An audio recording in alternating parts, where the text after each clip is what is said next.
Welcome to Fobs HQ. Today's subject is Mexico. And Mexico, for quite some time, as most of the world knows it, has been fucked. The citizens seems to be getting tired of it, specifically Gen Z. Gen Z, not just in Mexico, but in Nepal and other countries, they've been getting fed up. And there's a lot to do there with human psychology and basically playing the game that is being civilized and having to do with a lot of things. We're going to dive a little bit into that. But I ran across this post here on X stating that the Mexicans are storming the National Palace after calling out the president there. There's a lot of what used to be her opposition who were killed during the election. There's a lot of questions about how she even came to power, because it's kind of crazy how a country that's like 90% plus Catholic elects somebody who's Jewish. So a lot of questions there. They want the smoke. Like, the smoke is coming from the barricade and they're pulling on it to bring it down.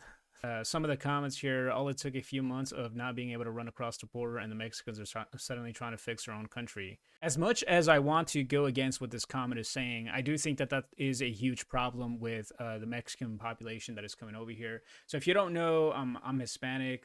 My parents are actually from Mexico. They came to the country illegally, like many other people. And I don't say that just to minimize it and say that it's right. I don't agree with it. And some people might take that as closing the door behind you. I don't want to make this entire video about Mexicans coming over the border, but I do want to mention that it is far easier for somebody to just move out of the country than it is for them to stay there and try to fix issues that have been around for decades. I lived in Mexico for about a year, about a decade and a half ago, and the situation was not as intense as it was. I actually have a cousin who was kidnapped and we still have not seen since then. It's been years and nobody knows where she's at. We kind of just assume that she's not alive anymore just because we don't know anything about her. When I lived in Mexico, people were aware of the cartels, but they used to be more what's the word I'm looking for? Civilized, I guess. They didn't really kill or murder innocent people. They kind of just mess with people who were involved in the cartel. Nowadays, if you're a bystander, well, that's just the cost of doing business and nobody bats an eye. So while I want to disagree with this comment, I do think that there is some truth behind that, where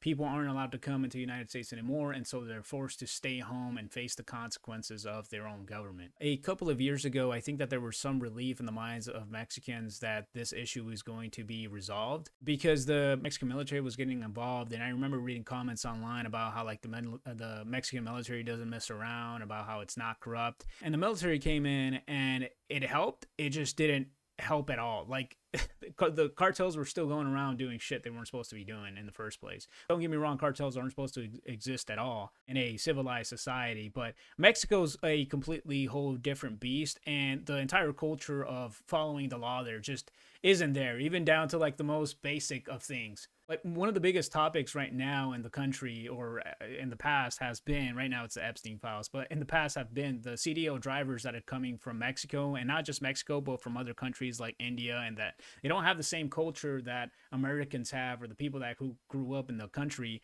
have, as far as following the laws and recognizing how important it is to follow those laws. And if you don't believe me, you could go down to Mexico and you can just get a rental car and see how nobody follows any traffic laws. If you get pulled over, you can pay them $100, or probably even a 20 would do, and they'll take it, so long as you're not recording. If you pull out your phone and they have a legitimate reason for pulling you over, they'll cite you for it. But if you give them money, then they'll just let you off. And that's like a commonly known thing. My mother went to Mexico one time and she went into a restaurant to eat with the family, and when she came back out, her license plate was taken off by a police officer. Now, as somebody who has worked in law enforcement, I know that that would not happen here in the United States, and if it did, that officer would no longer have a job, or at the very least be in jail or serve some sort of sentencing. Anyway, she paid the police officer like it wasn't $100, it was like $100 over there in pesos, which is probably like $5 here. And the cop was like, "Here you go, here's your license plate." And she's like, "No, I paid you, put it back into the car." So the dude takes out his screwdriver and starts putting her license plate back onto her truck. Since I brought up trucks, taking your nice vehicle, lifted truck to Mexico, that's like a big no-no. Like, any you can ask anybody who works out in the fields who's Hispanic and travels down to Mexico. I say fields because a lot of the Mexicans that I know and family members that I know work in the fields. Taking your nice vehicle that you paid tens of thousands of dollars for to Mexico is not a thing, because you're going to get it stolen by either the cartel or the police assisting the cartel. It's well known that the very first thing that they do in Mexico is try and disarm the police force there, because it's highly likely that the police force is corrupted. That's how bad it is. And right now what I'm seeing like on TikTok is supposedly they're supposed to be bringing in some special force called Los Murciélagos, which is like the bats, and they're supposed to be like this highly elite force. And I mean, they said the same thing when the National Guard there was coming in too. It's like, oh, these guys don't mess around, they don't do anything, and then shit never gets resolved. Anyways, here's another post. Mexico on fire. Thousands of young people have taken to the streets of more than 50 cities, including entire Mexico City, to protest cartel violence. Post here stating that the trigger was the murder of Mayor Carlos Manzo from Michoacan, who fought organized crime head on. Yesterday, the march ended in heavy confrontations at the National Palace. Grits knocked down, tear gas, more than 100 injured. Gen Z is on the streets with a dead mayor's hat and the one-piece flag as a symbol. So that situation is not funny. What is funny is that like Mexican culture is highly rooted in anime. Most of it is Japan anime. Like they have these big concerts in Mexico where everybody comes together, like thousands of people come together to a public park and they pirate Dragon Ball Z movies. And Japan has actually gotten involved in this, where they're like, hey, you guys can't be pirating our things, and also you gotta pay us for each person who is watching that, because they're just watching it for free and Mexico just doesn't care about it. So that's why the one piece flag here is kind of funny, because they do a lot of watching of anime, tourism, and nobody like, people aren't really going to Michoacan to visit for tourism. I can tell you that. People are going to like Cancun, Tulum, Vallarta, all these other places. Michoacan is like far away from these places, like on the other side of the country. But I guess if you're visiting family, yeah. But I don't think Michoacan's like a highly tourism place. Meanwhile, the president calls the movement paid and inorganic. The street responds with, "We are Carlos Manzo." Keep an eye out when the youth leaves TikTok to the streets for real. Usually something big is coming. I mean, the same thing happened with Nepal, you know? The Gen Z got tired. I really hate the whole Gen Z thing, the millennial thing, the boomers thing. Like, these are all just boxes that people who come up with these terms have created to divide and conquer. That's just what I think. By the way, when the mayor of Michoacan was murdered, like the president said a couple of things, like a sentence here and there, and that was it. Like, this president has not addressed any issue whatsoever with the cartel, and she kind of just laughs when she's told, like, into her face, that she's part of the cartels, that she's bought and paid for by the cartels.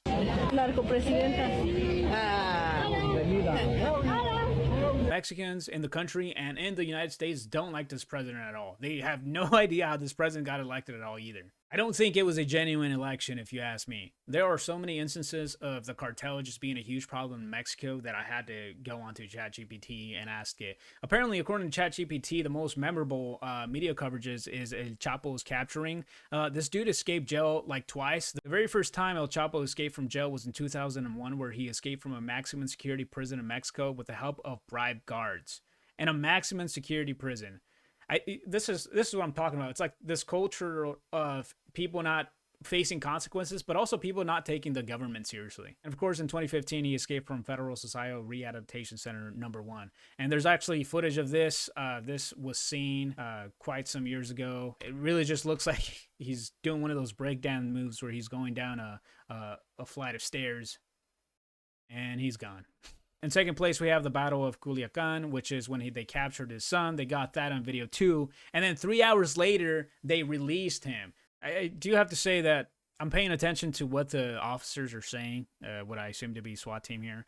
And they're respectful. They're like very respectful. And I think the reason this is because they know their place when it comes to dealing with some of these people. This is one of the main reasons why these officers wear masks. It's because when they take photos with some of these cartel members, they are afraid that that cartel is going to come after their family. So here, one of the SWAT guys is like, hey, tell your boss to stop everything. He's like, diga tu jefe que pare todo. This is, tell your boss to stop everything. This is, they arrest his son, the El Chapo's son. He's like, can you tell your boss that maybe he just stop everything that he's doing? Tell him to stop. Tell him all to stop.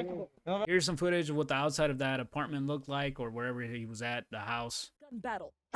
erupting in the Mexican city of Culiacan after the Mexican government says the National Guard and Army attempted to arrest El Chapo's son, Ovidio That's embarrassing for a government to go and take the National Guard and then they have to release the guy. Guzman Lopez. Authorities say a heavily armed drug cartel ambushed the military and police, spraying them with bullets. Anyways, they were outgunned and they didn't want to mess with it. So the question becomes, did they let him go because they were outgunned?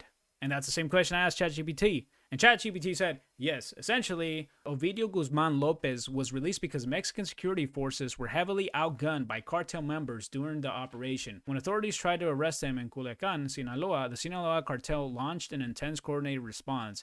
Gunmen blocked streets and overran parts of the city. They used heavy weapons, including automatic rifles and armored vehicles. Cartel members took hostages and attacked civilians and police, creating chaos. Faced with great threat of massive civilian casualties and a full-blown urban battle, Mexican authorities decided to release El Chapo's son to prevent further bloodshed. There are too many instances of the cartel just running amok in Mexico, and unfortunately, it's very sad to see that. There's a lot of things that were listed here by ChatGPT, but one of the things that it didn't list was one of the cases that I remember from a couple of years ago where 43 students were actually killed by the cartel working with the mayor of the city of where they were killed. Like an entire bus of 43 kids was murdered, and they never found their, I think they actually found their bodies after like months of an investigation. And they found out that it was a mayor, the mayor and the mayor's wife working with the cartel to silence these kids that were going to go protest. The Mexican Attorney General has said that the mayor of Iguala and his wife are the probable masterminds of the abduction of 43 missing students. There's a pretty good documentary about it. You can just go on YouTube and search for the 43 missing students, and it's the top thing that'll come up. I'll summarize it here, but on September 26th of 2014, 43 male students from the Rural Teachers College in Guerrero were traveling on buses they had commandeered for transport, a common practice among rural colleges in Mexico. In the city of Iguala, local police opened fire, killed several students, and detained 43 others. The students were never seen again. Who was involved? The local police, the Guerreros Unidos cartel, alleged involvement or complicity of local officials, possible federal level cover-ups, or investigative obstruction. Yeah, it was a mess. Out of all those instances of the cartels running them up in Mexico, this is one of the ones that I remember the most. Anyway, so we come back to why is Gen Z rioting, protesting, and having a fit? I think it's a justifiable fit. The government there, especially the president, does not care for its civilian. It does not acknowledge the cartel problem at all. It laughs in the faces of people who are calling her president of cartels or somebody who's run by the cartel. The entire thing is highly questionable. But when I started the video, I mentioned that there was some psychological aspect to this. What I mean by that is that, you know, when we look at Gen Z protesting, it's not just they want to get out there and protest and riot for no reason. Gen Z, out of all the generations, in my opinion, from not just the United States, but specifically in Mexico and Nepal, don't have a lot to look up to as a future. Their future has been completely stripped. And I'll give you an example, and I'll use the United States as an example, even though they're a little bit better off. Now, I wouldn't say far, but a little bit better off here. But if you're Gen Z in America and you want to buy a house, you can't buy a house because they're extremely expensive. If you want to buy a car, you can buy a car because it's extremely expensive. If you wanted a brand new car, if you could even afford a brand new car for like a Mitsubishi Mirage, which is like $20,000, which is completely unacceptable. And now, if you want a job, you also can't get a job because one, either AI or robotics is going to be taking over it, or two, there's just not enough jobs out there for everybody who's eligible to work. So you have all these things that are happening, not just in America, but in other countries as well, to a worser extent. And so all of this is compiling, and they're seeing this on social media, and it's crappy. And so what are they supposed to do? What are you supposed to do? You know, Mexico does not have a lot of high, nice, stay in the office kind of jobs. A lot of it is hard labor. A lot of it is actually putting your lives out in the risk. Earlier this year, I was fortunate enough to get my CDL. I met a guy who had actually came from Mexico, and he's like, dude, trucking in Mexico sucks. Like, you putting your life at risk because the cartel is going to stop you. They're going to hold you at gunpoint. They might kill you. They might not. It's really a flip of a coin. And they're going to commandeer your truck and take it. And then you're going to lose your job. So the guy who was telling me this, they're like, they took my wallet. And so now, like, you're scared that they're going to come to your home address and do other things because they got away with doing that to you. And so it's this whole big mess. So I mentioned that because this is something that not just Mexico, but other governments are also failing, and it's they're failing at basic game theory here. What I'm getting at is this concept called individual rationality. And in game theory, this is basically saying that a player will only participate in a game or agreement if doing so gives them at least as much utility benefit as their next best alternative. In other words, they must at least be no worse off by joining. So this is what I'm saying is they're protesting and rioting because what is the alternative? Their alternative is to continue on the same path that the previous generations before them have continued, and they have gotten nowhere from that, right? So to put this in perspective for an American, this would be like just continuing to go to school, continuing to get a degree, and continuing to fail at getting jobs, and continuing to not be able to afford a home, continuing to not be able to buy a new car, buy some used car that's probably going to die in the next 1 or 2 years, and then you're going to have to replace. So there's a lot going on. Anyways, I hope you like this video. Comment, like, and subscribe. And I hope things get better, not just in Mexico, bro, in all other countries.